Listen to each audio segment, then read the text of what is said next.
અંજાર પોલીસે એકના ડબલ કેસમાં ગણતરીના કલાકોમાં 2 આરોપીઓને ઝડપ્યા. એક શખ્સ હજુ ફરાર છે. આરોપીઓને સાથે રાખી પોલીસે ગુના સ્થળે રિકન્સ્ટ્રક્શન પંચનામું કર્યું. અંજારમાં એકના ડબલનું લાલચ આપી બોટાદના અશ્વિનભાઈ બાવળિયાને ઇન્સ્ટાગ્રામ પર સંપર્ક કરી છેતરપિંડી આચરાઈ હતી.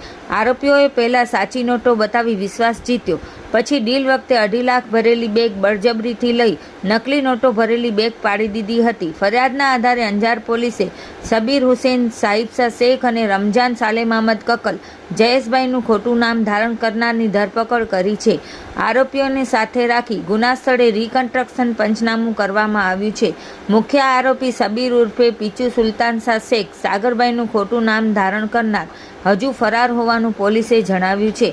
આ કામગીરીમાં Anjar PI AR Gohil, PSI YP Gohil અને અંજાર પોલીસ સ્ટાફના માણસો સાથે રહ્યા હતા.